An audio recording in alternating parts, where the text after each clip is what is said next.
Welcome everybody to Beat the Shift Baseball. This is episode 124 for Tuesday, October 26th.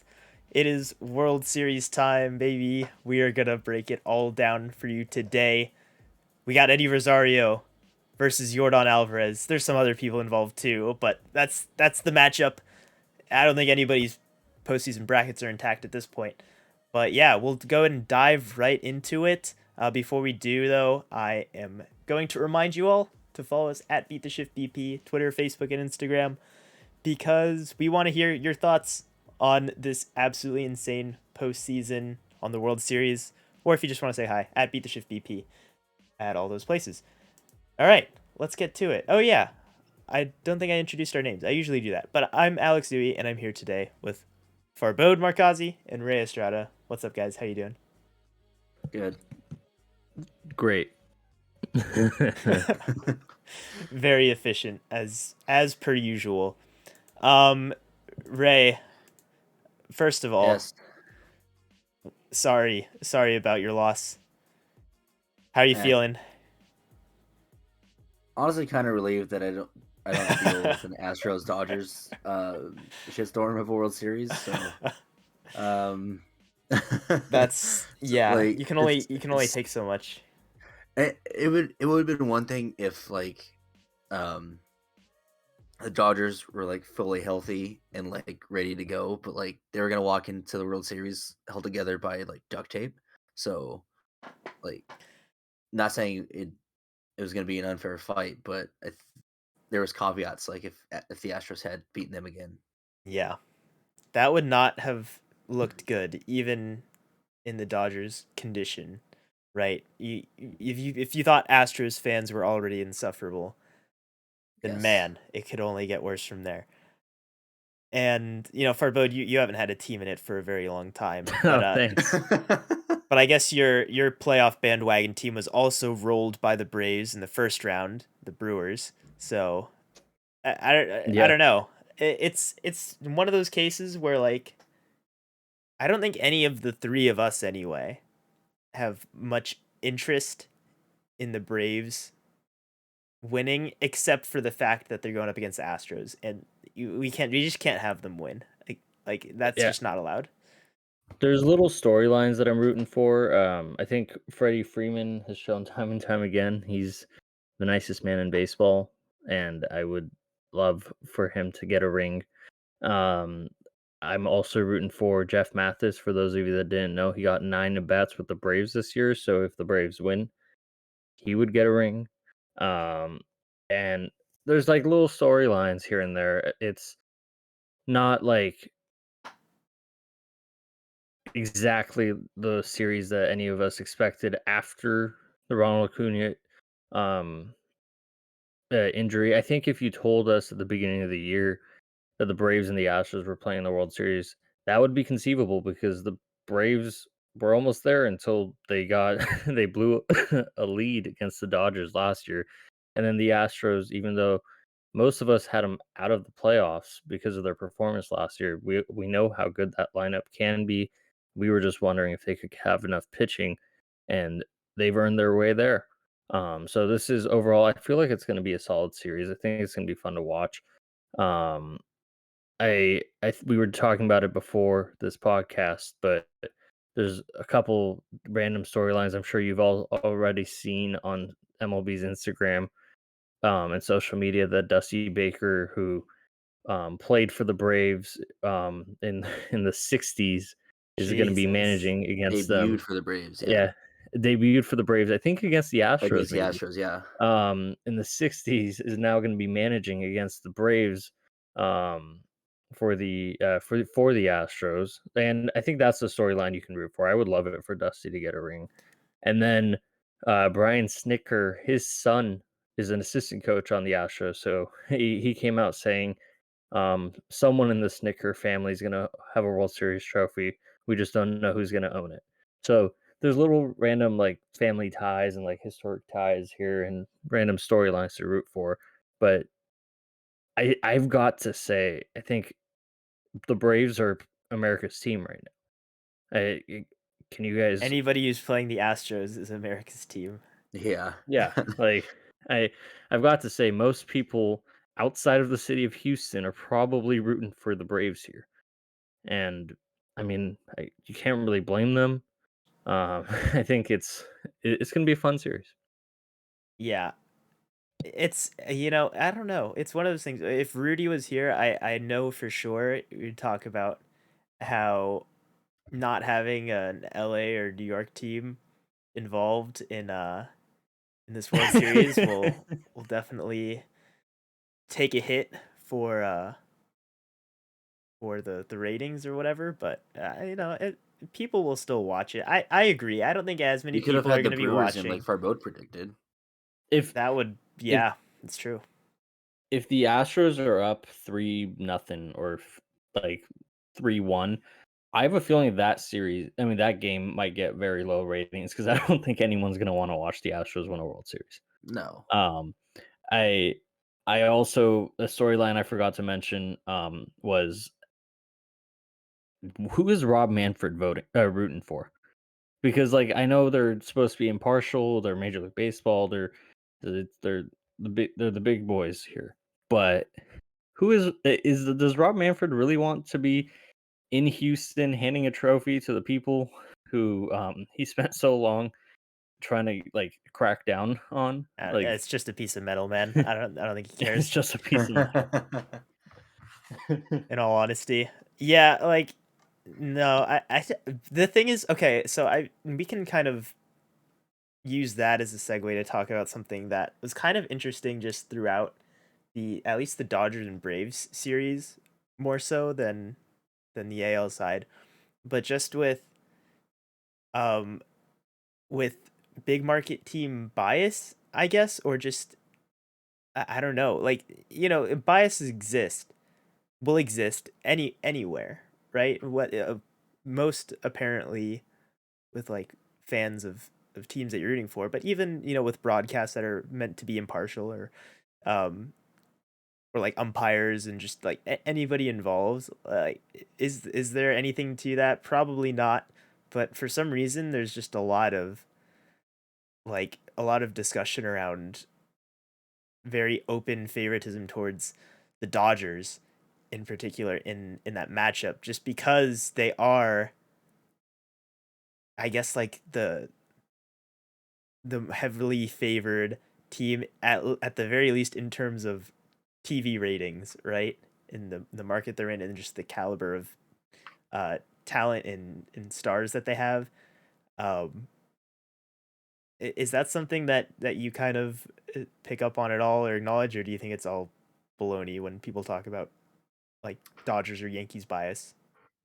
I think I think most accusations of like bias and favoritism by national broadcast is overblown because they're not used to hearing um, broadcasters like get excited about other things. I think the narratives that they push with these teams is kind of more indicative of how they kind of feel about stuff. I didn't get too much of a sense of that. I mean, the worst one was Dodgers fans leaving early in Game 3, and they showed a shot of That fire was so dumb. in the parking lot, probably to get to the Lakers game, which was starting, um, which was starting soon that day. But it's like I didn't.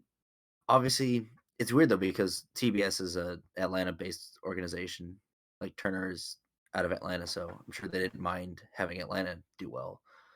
Yeah, I think it's just what do you get from us from national broadcasts in the playoffs, and it kind of showed in the TBS with like Ron Darling and Jeff Francoeur has been around the Braves, and Ron Darling calls games for the Mets, but they just have no clue about these teams. Like they try to act like they're making points about their stuff, but they're kind of just looking at numbers and Yeah, well, like nobody's gonna know them as well as their home no, exactly. broadcasters. So I will say, I think just to piggyback off of Ray, I think sometimes the fact that like national the like people would say national media like favor certain teams over others, especially if one team's in a in a bigger market, is more so because like I mean that might just be out of familiarity. That might be the storylines that are Hmm. following that team. Like no offense, but like a smaller market team probably doesn't have the top broadcast team from a premier network heading and calling their games once a week or once every 2 weeks. Um, so like just that's just the familiarity aspect there, and then the smaller markets, like even like the Rays, they're not going to have a whole lot of storylines outside of Wander Franco. So if um, no offense to Mike Zanino, if he hits a home run in a playoff game, it's going to sound like, oh, they're going to sound excited because he hit a home run. But I guarantee you, if like Wander Franco hits a home run, it's going to sound a lot more excited. Like I don't know if I'm explaining this well, but it's like the storylines that are following certain guys. Like we all heard, like the Angels were terrible, and every time Shohei Ohtani touched the ball with his bat, it sounded like the announcers thought they won a World Series. Like he just walked off the game. Like it's the storylines, it's the familiarity with the players.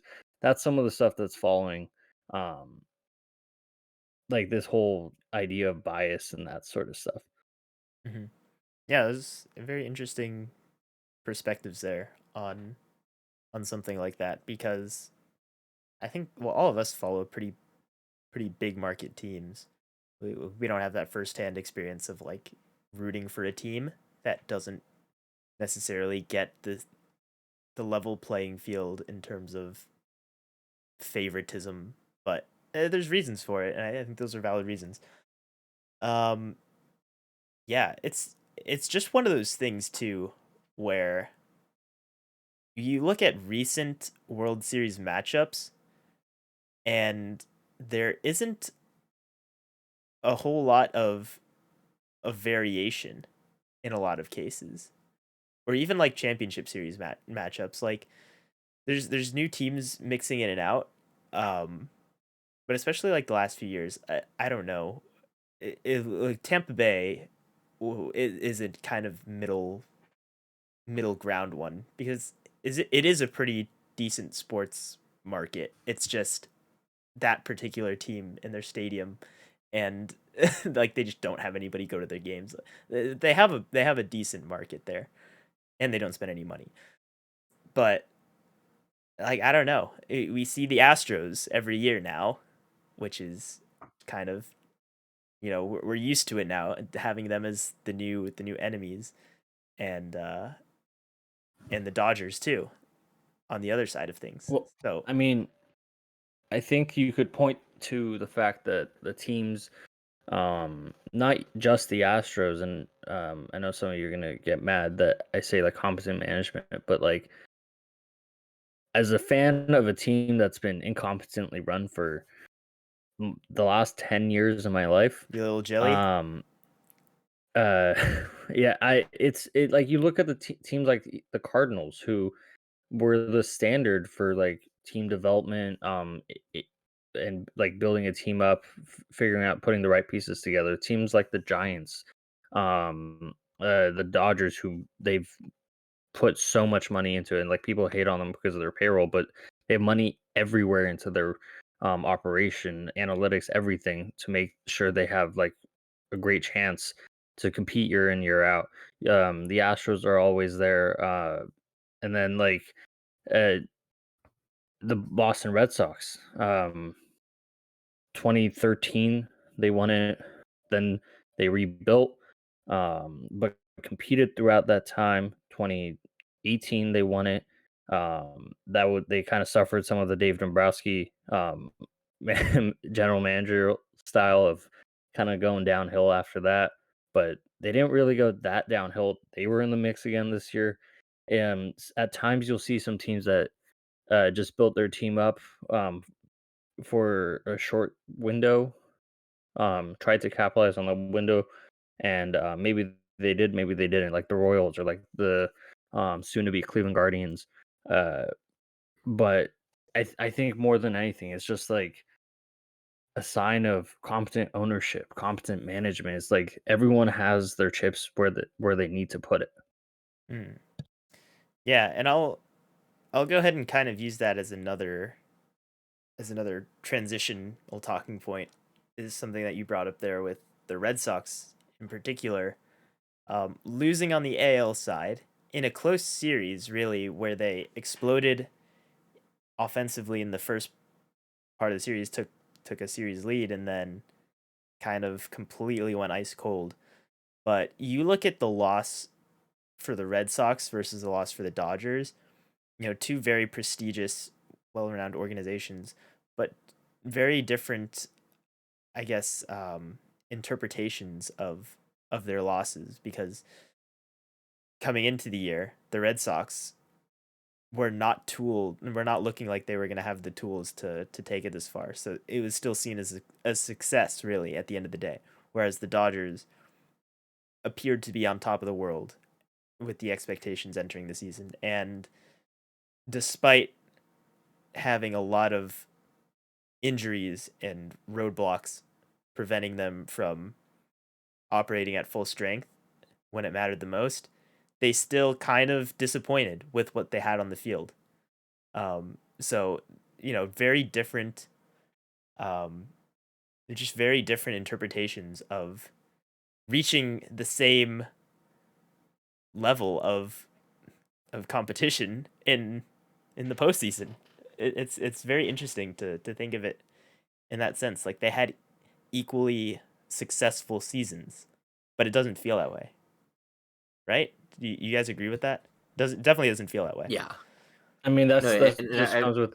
Go ahead. yeah. Yeah, that has to do with like relative to preseason expectations, and that's just like with media in general. It's like, yeah, the Red Sox getting this far, anything past that was a bonus. The Dodgers getting to the NLCS was expected, and getting to the World Series was expected, which is crazy to expect that out of a team to begin a year. But yeah, both incredibly successful seasons, both within 2 wins of a World Series berth, and yeah, just the way that people view the preseason expectations changes how you view how close or how far they were from the World Series.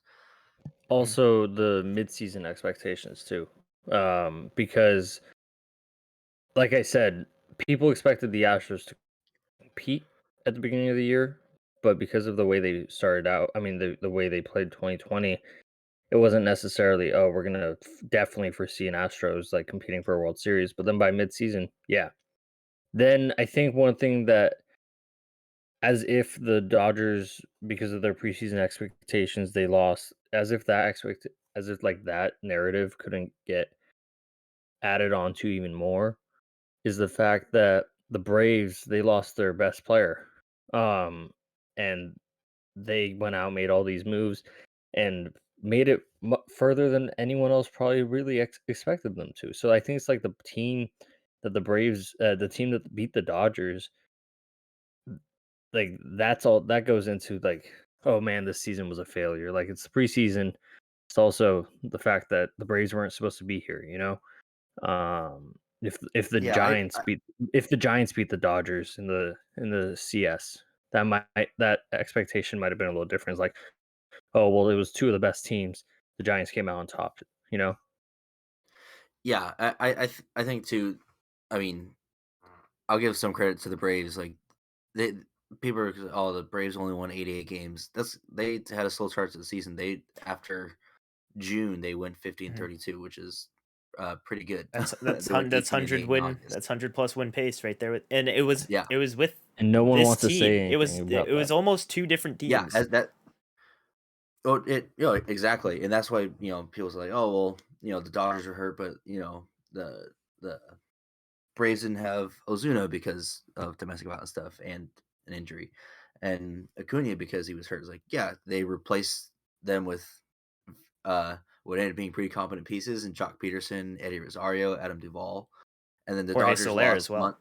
Jorge Soler. Yeah, the Dodgers lost Max Muncy on the last day of the season, Kershaw in the last weekend or last week of the season. So it's like there was a lot of uh, uh, difference in timing in terms of the injury problems for these teams. So I mean, the Braves, they seem weak on paper because you see 88 wins, won a crappy division in the East, but the way they finished the season, we expected them to be better.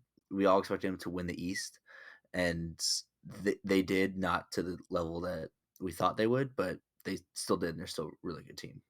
Hmm. and what's I Ray, I don't know how much more after the last out you watched that game, but I probably can't count on my like two hands how many times TBS announcers said it doesn't matter who you're playing, it matters when you're playing them. And I thought, man, like, yeah, the Dodgers are missing a whole bunch of people, and maybe the Braves got hot, but I got really frustrated the way they kept saying stuff like that. And then, like you said, no one talks about how the Braves were 15-32 in that half. People just talk about how, oh, they were 500 in August. So it was like, yeah, but that because they were way below 500, not way, but they were below 500 before. Like Yeah, they made their way back. I'm guilty Just of that. I really did not think the Braves were a very strong team looking at their record, and well, I guess really more so looking at their personnel, because like I don't, nothing inspired the same confidence as the Dodgers roster, where you know definitely certain underperformances throughout the course of the season, but when it counts the most, you're just studded with MVP caliber talent and pitching, and probably still the best bullpen in baseball. Like it still seems stacked in the Dodgers' favor despite all of that. So I don't think it's unfair to say that the Braves were the weaker team No, I'm not saying on I'm not saying paper. that the Braves were better. I'm Mhm. just saying that the gap wasn't as big as I think people made it out to be. No, absolutely, and I was guilty of that. Just you look at a season standing, and that's gonna form a lot of your opinion when you see an 18 win gap between playoff teams. Which wait, also why is it that the Dodgers didn't have home field advantage? Is it just Wild because they card were team? just because they were the wild card team? Yeah, Like that's they're technically the 4 seed, right? yeah, but I don't, it's easy enough to re-roll the home field advantages based on I yeah, record, I I right? I I agree. I agree with that. Like I'm, we've talked about the wild card and like seeding and stuff like that, but Mhm. like when it gets down to it, once you move on in a series, I think the team with more wins should get home field advantage. No, absolutely, and yeah, this is just part of the conversation. I think a lot of Braves fans would agree that the Giants were the Braves' best friend. They made all of this possible, really. And that's not to Yeah. discredit the Braves players, but forced the Dodgers into the wild card by playing out of their minds the entire year, and just absolutely took it down to the wire, almost took the series from the Dodgers in one of the best division series rounds that we'll probably see for some time. And it didn't matter who was coming out of that. You're going to be pretty beat up with the amount of high leverage and just sheer usage of your top arms in a tightly contested series that I and many others called the series. This is the World Series in the division series, and I still believed that to be true at the time without really considering um, the toll it takes to come out of that and still have to play. Because when it's the World Series, at the end of the year, like what we're seeing now, you don't have to play another series afterwards. You leave it all out in the Yeah. field and you come out on top, and that's that. You don't have to go out and play seven against a team with Eddie Rosario. And Or even like if it was say the LCS and like we we're kind of guilty of this a lot of like a semifinal matchup is kind of like this is the World Series because we don't trust either team coming out of the other semifinal. But when it's the LDS, you when you have two more series to go after yeah, like so probably one of the best division series, certainly in recent memory. And yeah, that's hard to do. And then you go up against a team that is in the playoffs. I don't care. I don't, if they're in the playoffs, they're of some quality. So it's hard. yeah, Dodgers ran out of gas having to chase the Giants all the way down on the wire and didn't catch him, and then played a grueling 5 game series with him. So yeah, yeah, it's tough. Baseball's hard. it's it's hard. very hard. And I no repeat champion since 2000. So that tells you that it's hard to win back-to-back years in baseball. absolutely It people love it parity was though. also Yes. 100%. It was also kind of wild to me, and I think this has kind of been the theme of this postseason. I don't know if it's the way pitchers have been used throughout the season or what it is, but I feel like the mantra of pitching wins you like if you have pitching wins you a World Series, pitching can like get you to a World Series at least. I feel like that's ringing more true than ever because while there have been some low scoring games this season, this postseason, where it felt like maybe the Red Sox couldn't hit or the Dodgers couldn't hit, or my World Series pick, the Brewers couldn't hit. It it just felt like, man, every game is just, especially in that Red Sox Astros series, 9 runs in the second inning. The Red Sox hit 3 grand slams in 2 games, or however many grand slams. Like it, I feel like on along all sides, there's just been a lot left to be desired on the pitching side. Yeah, it's been depleted in a very real sense. And I say it with the utmost respect. I don't know the utmost, as respectfully as possible, that the Braves had the path of least resistance out of any team in the playoffs, and just throughout 100%. the season. Yeah. Like they won their division. Like say what you will about the team that they had in the second half, they won their division handily with 88 wins. Yeah. Like nobody was like the Phillies a little bit, and they just cleaned them up.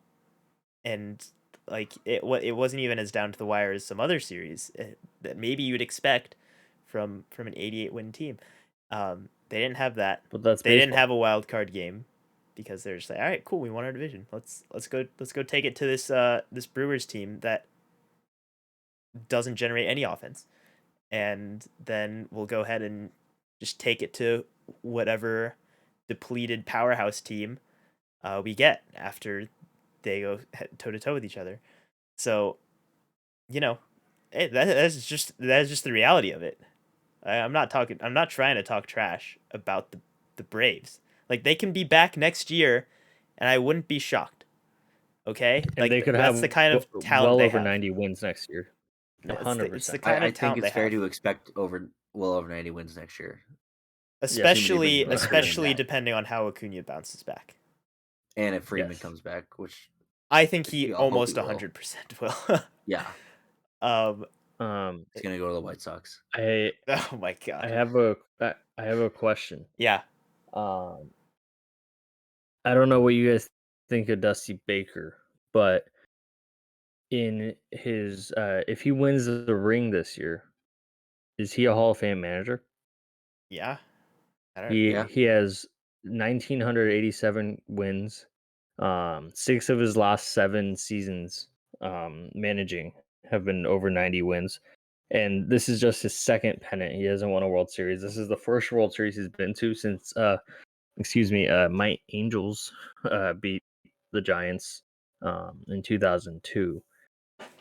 I don't know. I feel like maybe this is just a obvious answer and I'm just stupid for asking it, but I feel like managerial Hall of Fame, that like stuff like that's so hard to get in, and that so I just wanted your guys' yeah. take on it. Well, with Dusty Baker, he's done this over a bunch of teams.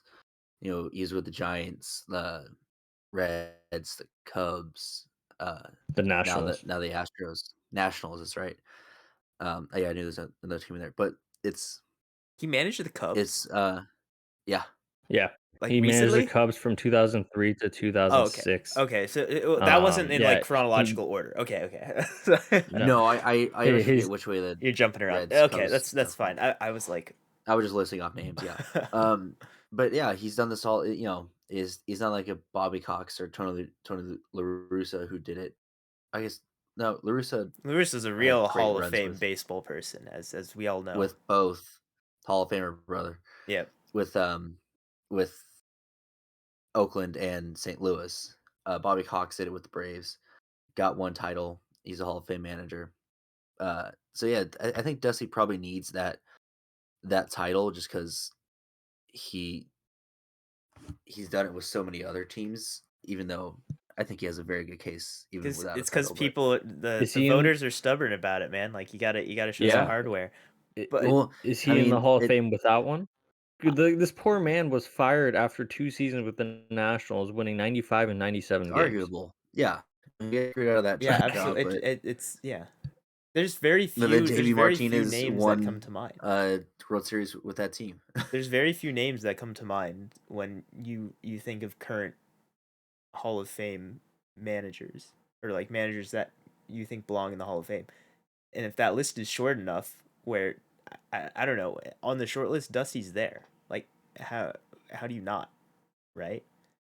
It's only Yeah, when you look. It's only when you I really look harder at the the accolades that he's built up over time that and it's the absence of that ring that's the only question. But at your initial reaction and at first glance, it's a yes, and usually that's the right that's answer. exactly what I thought. That's why I pulled up his like Mhm. season, his managerial record just to see, because I figured like yeah, obviously this guy's been a baseball lifer. He's probably like one of the only positive outcomes of an Astros World Series for non-Astros fans. Yeah, the Astros did a good Um, job with that hiring. yeah, 100%. Uh, so I mean, I personally think he is. I with or without, I think he's deserving.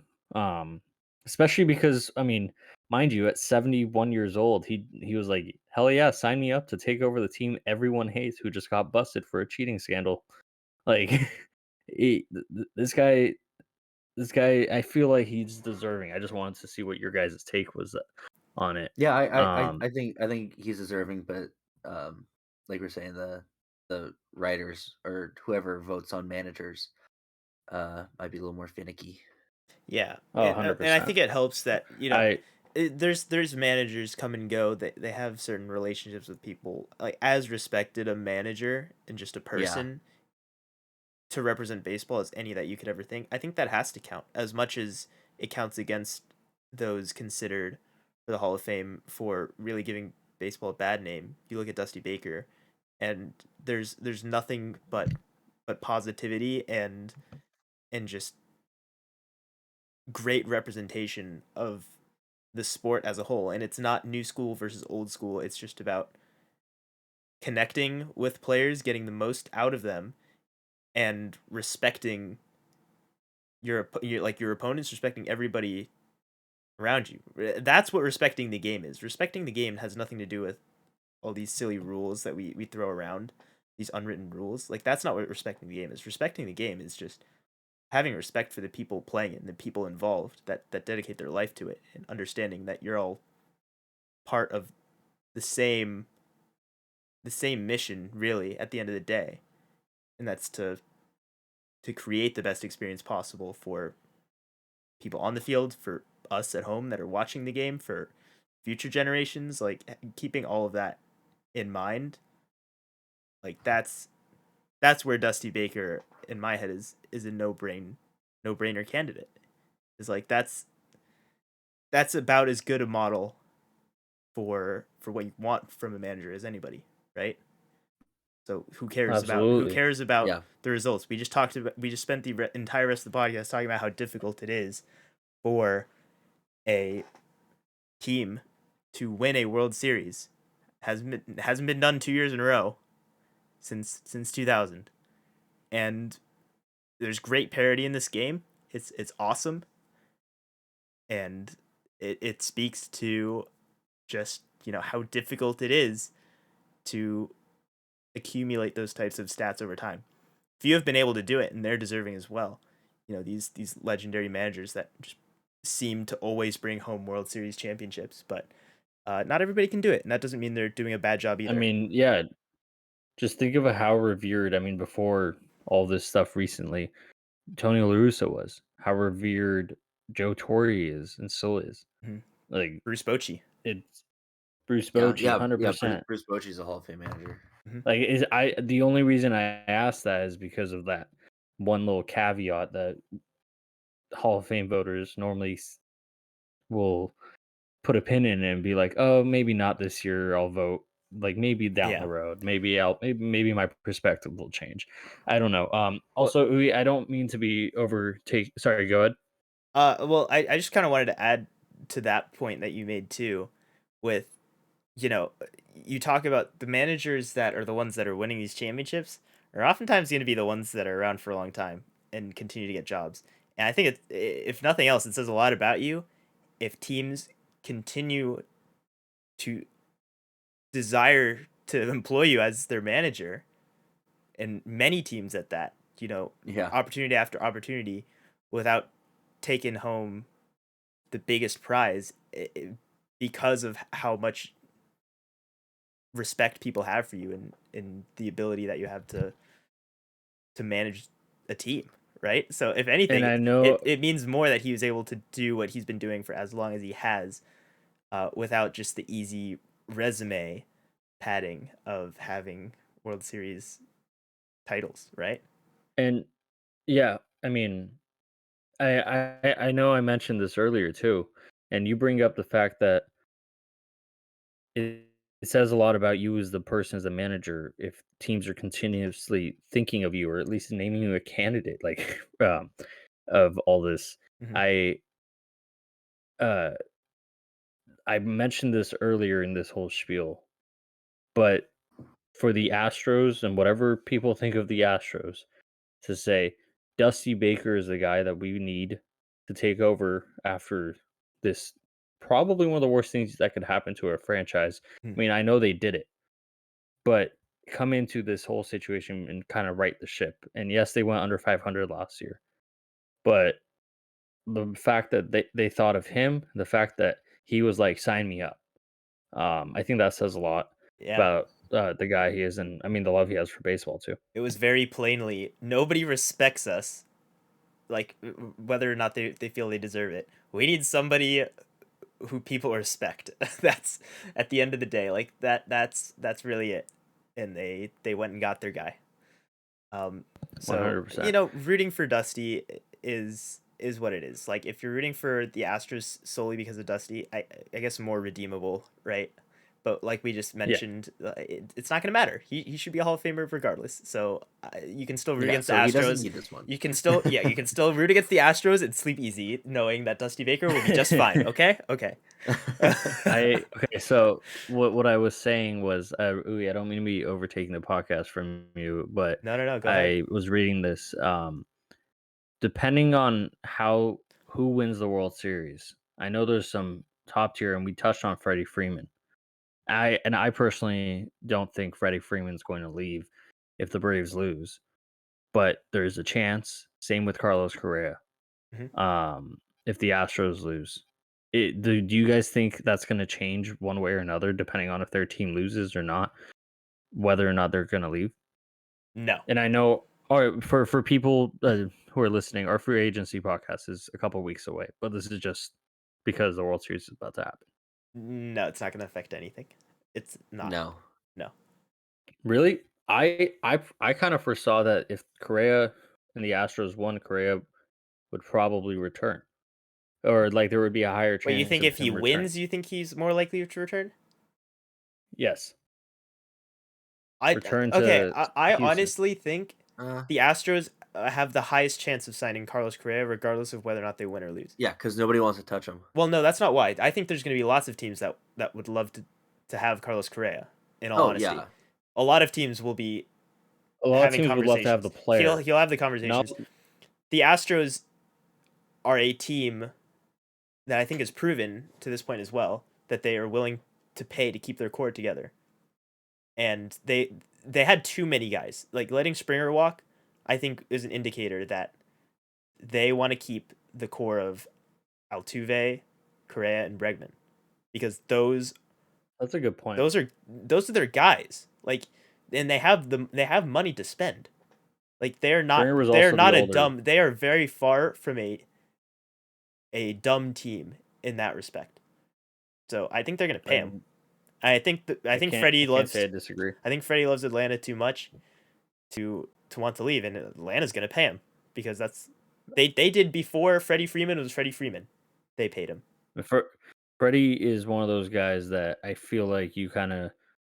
I mean, not only is he just the face of that team. I know. We mentioned Ronald Acuna, and he even mentioned in his post game press conference that like we did this without our best players. So like even though he won the MVP last year, or recognizing a better player on that team, he's the face of that team in my eyes.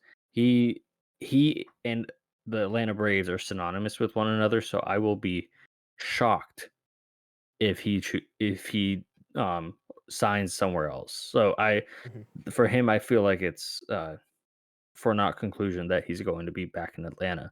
With Correa, I mean, like you said, I think there's a lot of teams out there that are going to Yankees want to fans, touch dude. him. Yankees But fans are also, drooling over Carlos Correa. I hate to tell bro, you. you can't. I can't tell you how many Yes, and different Corey fan Seager, bases. and basically Yeah, any No, shortstop on the like market. especially I mean- Correa though, because people like Corey Seager is Correa a would great do shortstop. well in New York.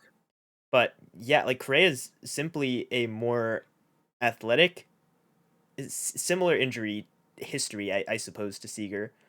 Just the more athletic, more like passion driven, like kind of producer, and I think a lot of Yankees fans are like they're like, yeah, Seager would be great, but like Correa, man, like I know he's on the Yeah, so Astros, but like, I don't know. so I kind of what I was saying was like New York. I mean, I just from personal experience, I know I've seen some Angels fans who are going to want him. I'm not saying that they're going to even try, or he's even going to be interested. I know there's this whole theory that if he does leave Houston, it's going to be to reunite with AJ Hinch in Detroit. Um, I really am interested in how his free agency will go, and maybe he will sign day one of the offseason with the Astros, and it's not even going to matter. Well, listen, I'm going to tell you right But- now, nobody's signing day one of the offseason because of a certain CBA negotiation coming up. But all this to say that Carlos Correa is really good, and he is almost certainly the best shortstop available in a stacked shortstop class, and that's a no brainer that everybody's going to want him. All I was going to say was, yes, you're right that he's probably the best shortstop available. I'm really interested in seeing how many teams are going to be interested in him, because in this last 5 minutes of this conversation, one of us said no one's going to want to touch him with a 10-foot pole, and someone else said everyone's going to want him. So I'm really interested in how that's going to shape out. If people are going to be like, well, how do we, or if they're going to be able to talk themselves into Correa, the personality, the person, the guy who cursed at Ken Rosenthal in spring training of 2020, because they just want Correa the player so much, and I can't blame people who want Correa the player. Dude, I don't know. Compared to NBA talent, this is it's just like such a cakewalk. Like he would be like a model athlete if this were like an NBA situation. It's just the context, right? Like, yeah, he was in a cheating organization and is Yeah. unapologetic about it, but like a team will deal with that if he balls. Basically. Okay, that was a little bit off of we went pretty far there into the free agent pool, but like Farbod said, that time will come in a future episode where we'll go into everybody. I do, before we wrap this will be what we finish with here, really, is I just want to share this with you. In preparation for today's podcast, we usually have a nice agenda that's laying out all our topics. It was a little lazy today, and our agenda was Eddie Rosario versus Yordan Alvarez, and they are going to fight for the World Series. We haven't spent a lot of time on either of these guys, but two of the most impressive single series performances, I guess overall postseason performances, that I can remember, that anybody can remember. Just truly unreal stuff what both of them did in the championship series, and especially the fact Yordan Alvarez is a physical. He's a beast. This is no secret. The fact that Yordan Alvarez did this is not a surprise to anybody that's ever watched this man play baseball, because all he does is mash. And the Dodgers, I guess, weren't convinced. But that's beside the point. He was not the surprise. Eddie Rosario was the surprise of the playoffs. There's always one or two. Like, it's always somebody completely out of the blue. But even this is different. Like, Marco Scutaro did not do this. Name whoever else you want. Like, nobody did what Eddie Rosario did. Okay? Like, I think that cannot be discounted when you trade away Pablo Sandoval in the middle of the season in a salary dump. I guess it was like I actually don't even know who got like more money back in that deal, but it was a basically ignored transaction in the middle of the season because Eddie Rosario was not good with the Indians. He was also not very good with the Twins last year. In his Twins career, yeah, like pretty decent player. Always more toolsy than his numbers would show, but certainly not a guy, not even close to what Yordan Alvarez is in terms of raw ability, because you very well could have watched Eddie Rosario play at some point in the last couple of years and been like, this guy has no idea what's going on at any point in time, and he was playing that poorly. And you talk about streaky, this is the hottest of hot streaks that anybody could ever ask for. Contrasted by the coldest of cold streaks that anybody could have asked for, like last year with the Twins, even. Like in the playoffs, Eddie Rosario looked lost, and he turned it around in a calendar year.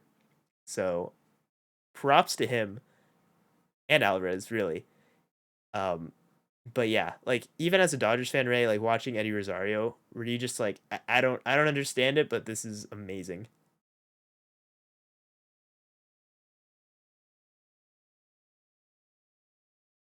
Ray, you're muted. Uh-oh. Okay. I think we lost Ray. It's okay. It's okay. We'll be fine.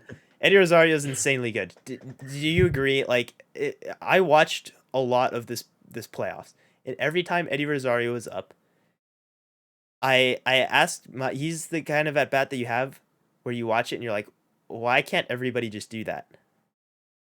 Because Yeah, it looked really easy for him. Yeah, I mean, that was unbelievable. And there's every postseason, I feel like there's some guy that just comes up extremely clutch, and you always just assume that it's going to be the stars of the team. That's why you sign them, so they can perform when the lights shine the brightest. But here you have a guy, and I think we talked about this before we were recording. He was he was the salary dump for the soon to be Guardians. I don't know why I keep saying that, for the Indians.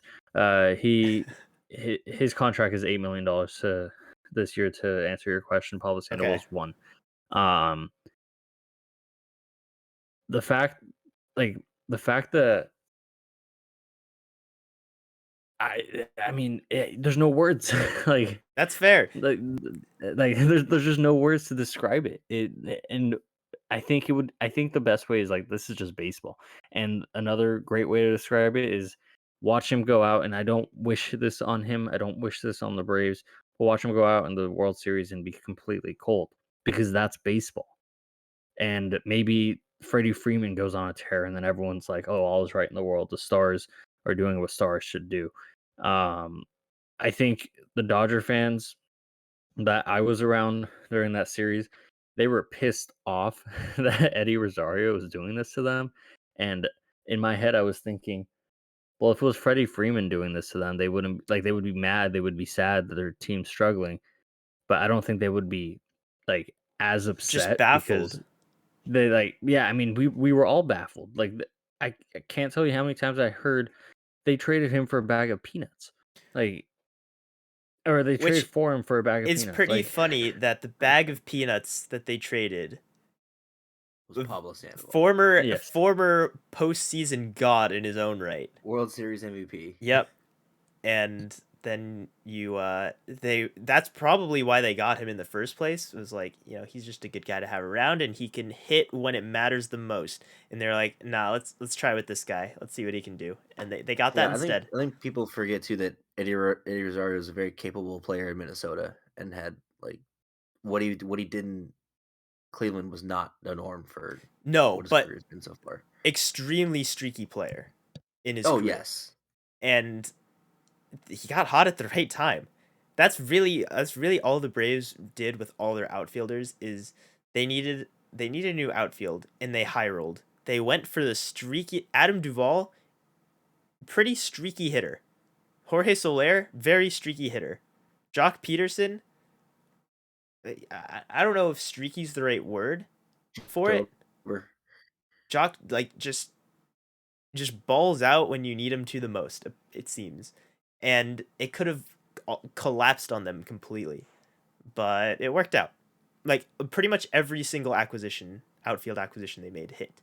So good for them. And how could you not support and love Jock Peterson's pearls?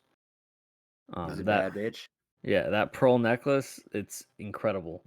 I Ray, you said this in our group chat, but maybe this is the year he'll get the World Series MVP he deserved. Yeah, he's going for that World Series MVP. It's possible, I man. mean, yeah, a non-Braves we talked a lot about their acquisitions, but I feel like Austin Riley has to be brought up because of how damn Yeah. good he was this Austin year. Riley And just, absolutely broke out in the biggest way. yeah, he was incredible, and he's the main reason.